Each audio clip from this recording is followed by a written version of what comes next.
very quickly by simply answering the question why. Okay, why methane? Why the oil and gas industry? And why me? Right?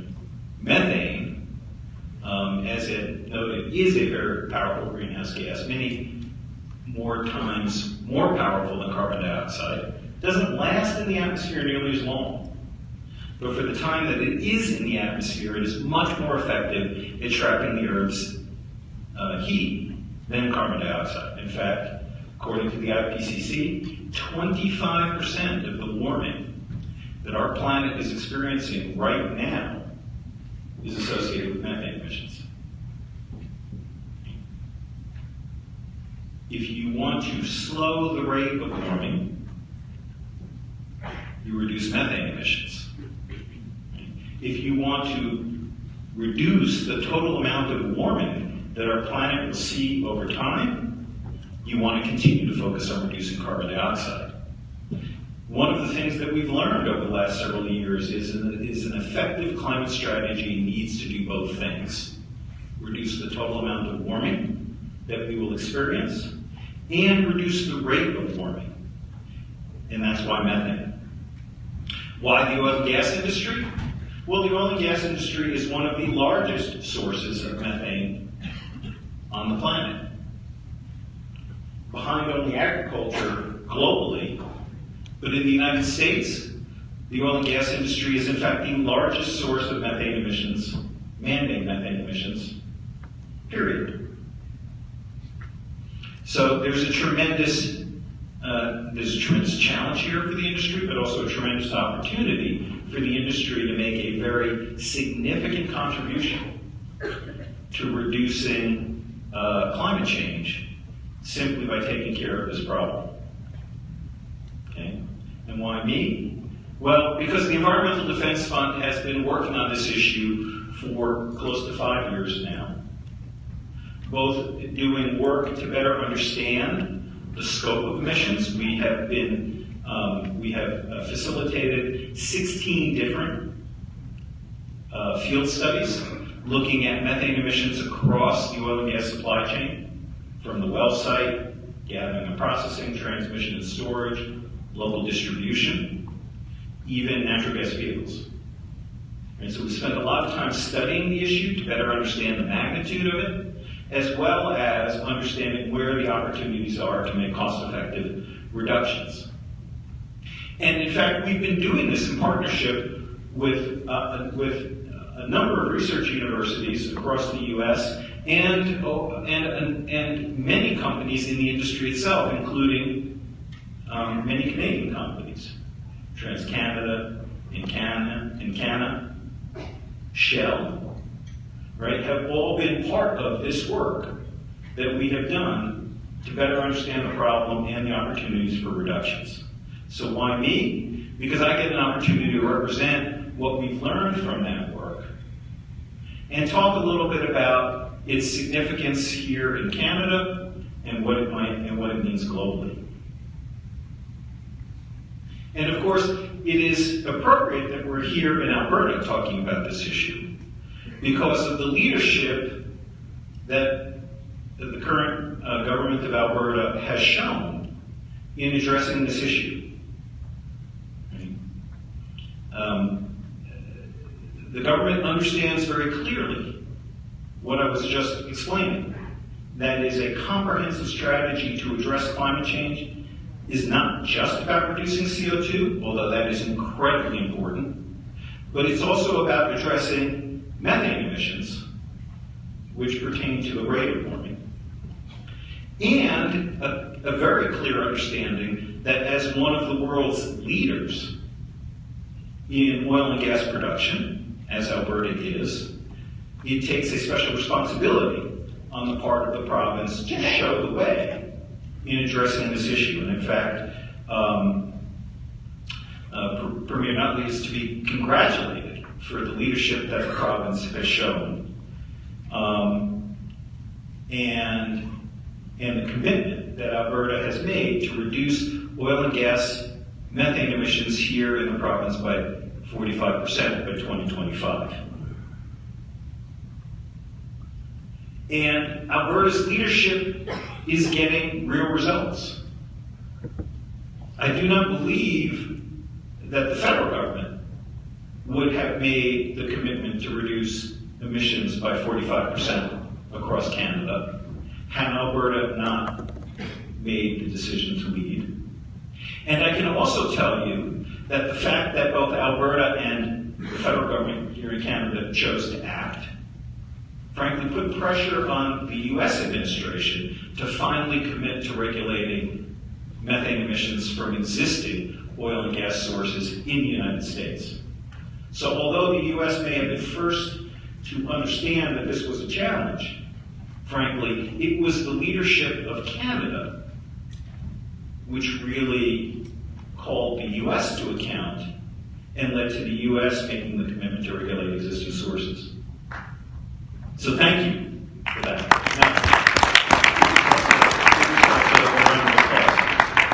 Now, okay, but also applaud the fact that because of that leadership, right, Mexico in June, in meeting with Prime Minister Trudeau and President Obama, joined Canada and the United States in making a similar commitment to address oil and gas methane emissions in Mexico by 45%. And this is incredibly important because Mexico, as many of you know, is in the process of a very significant set of reforms for its energy industry. Right? There is a concerted effort on the part of Mexico to modernize its industry, to invite foreign investment in its industry, which is a big change for that country, right? And President Nieto, I think, understood very clearly that modernization and foreign investment also require significant attention to the environment. And so Mexico's commitment to address these emissions is also to be applauded. And just to give you a sense as to what this all adds up to, the three countries of North America, Canada, the United States, and Mexico, together represent roughly 20% of global oil and gas methane emissions. So while we won't fully address this problem until we have other major oil and gas producing nations engaged, the fact that North America, which is responsible for 20% of these emissions, is now on a path to actually do something significant is truly remarkable. And it started with Alberta.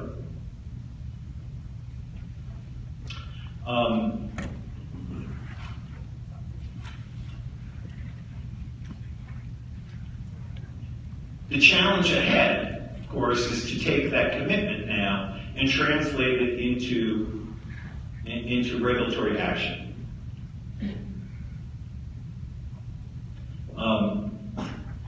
The importance of moving forward in a regulatory way is underscored by the fact that the industry for many years has been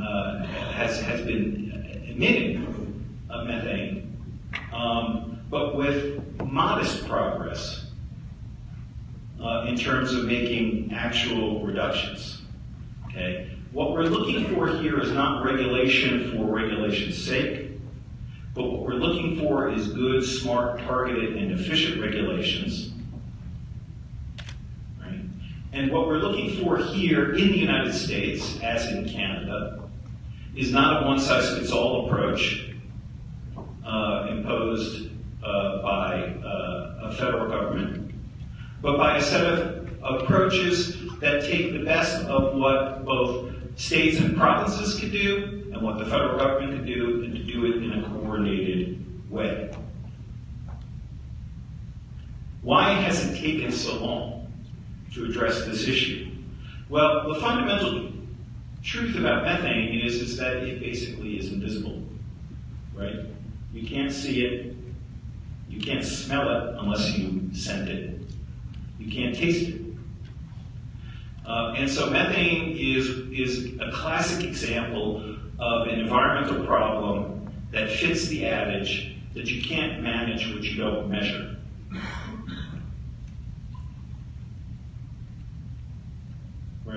Here is a slide here that shows on the, I guess on your right, or your left, right? That's the gas storage field as seen by the naked eye. And next to it is that same gas storage field, but using an infrared camera that's capable of seeing the gas that's escaping from the storage tanks. Okay. So unless you have reason to go out and survey your facilities for methane emissions, this is something that is going to escape your attention, whether you're a facility manager, whether you're a VP of operations, or whether you're a CEO.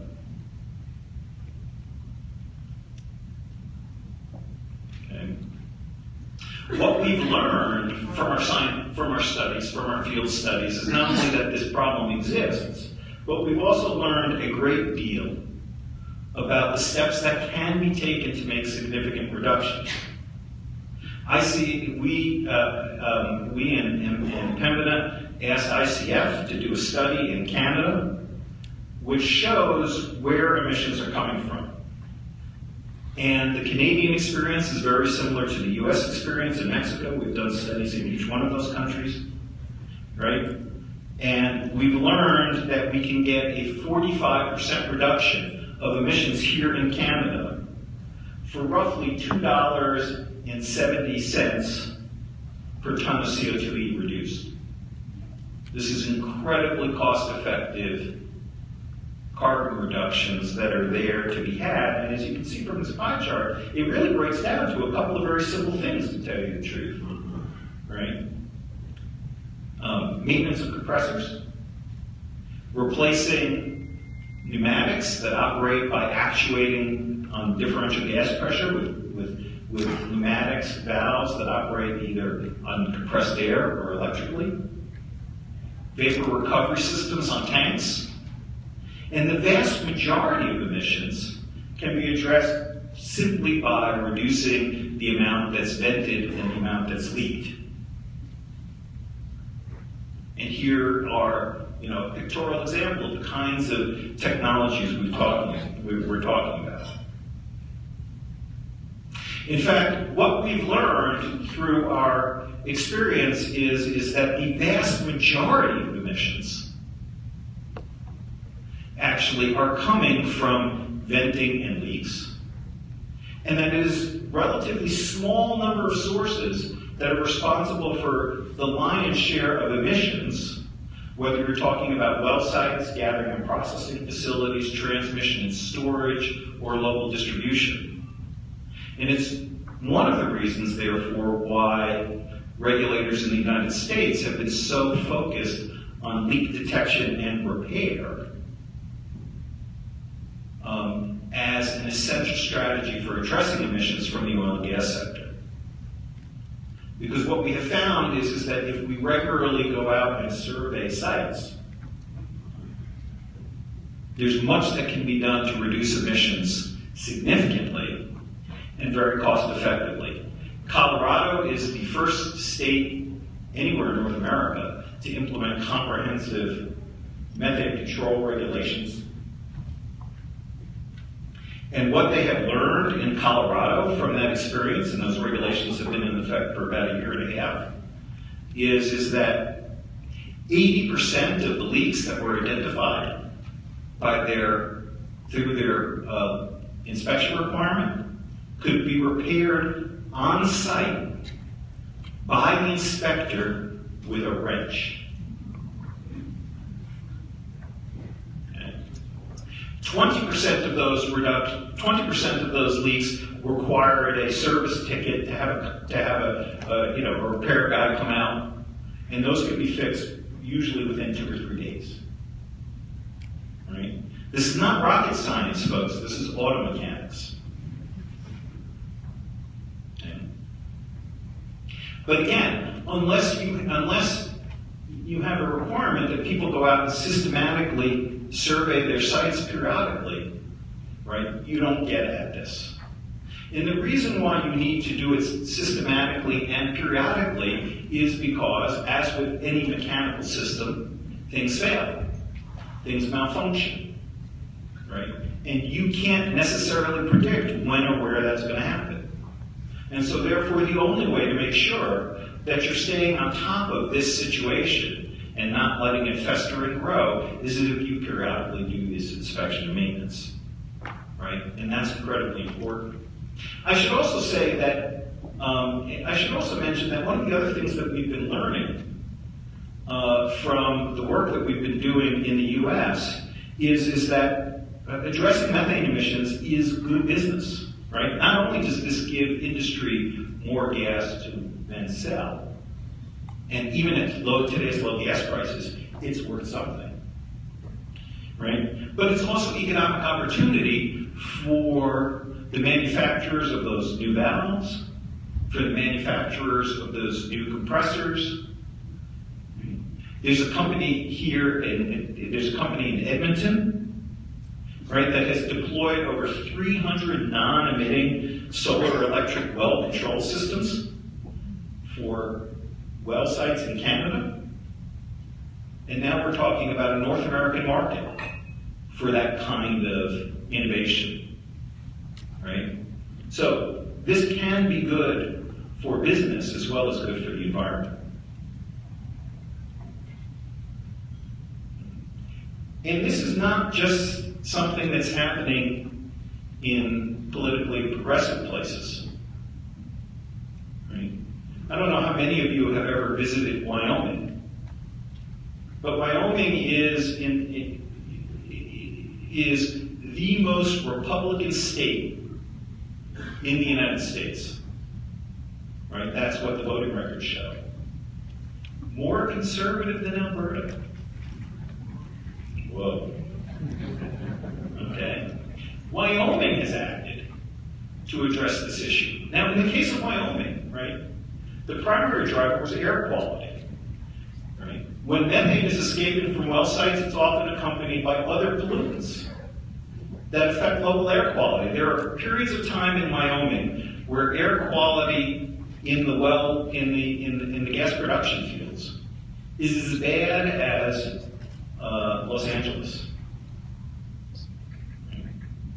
And that's a problem that even a conservative governor has to respond to, because people in Wyoming, I think like people in Alberta, right, appreciate the quality of the environment they have, right, want clean air. And so Wyoming has taken steps to reduce methane emissions from the oil and gas industry, motivated primarily because of concerns over clean air.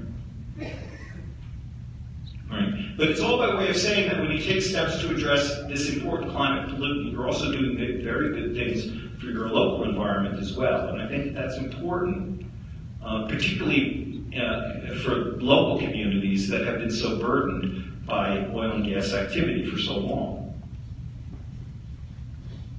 And so what you're seeing in the United States is you're seeing slowly but surely oil and gas producing states across the U.S. are taking action. And of course, as I mentioned now, the federal government is taking action. So this is something that is happening in the U.S. Okay? And it began, right, with some of the work that we did, and frankly, some of the work that you and Alberta have done. Right, the leadership that you have shown, right? And what I'm confident about is that the relationship that has been built between the U.S. and Canada, and now the U.S., Canada, and Mexico, right, is going to lead to a North American oil and gas industry that is essentially going to set the standard for the rest of the world. And I think appropriately so, right? I think oil and gas producers elsewhere look to North America for technological leadership. And that technological leadership should be about more than just production, but also be about environmental performance. So, in conclusion, let me just put Alberta's commitment into perspective now that we're talking about the global scene, right? Alberta is committed to a 45% reduction in oil and gas methane emissions by 2025. Right? If that commitment were replicated globally, if the global oil and gas industry were able to achieve a 45% reduction by 2025, that would have the same impact on the climate over 20 years as closing 1/3 of the world's coal-fired power plants, right? Over 1,000 coal-fired power plants. For $2.50 per unit of CO2e reduced, that's an incredible bargain. And so, on behalf of those of us in the US, thank you for starting this movement.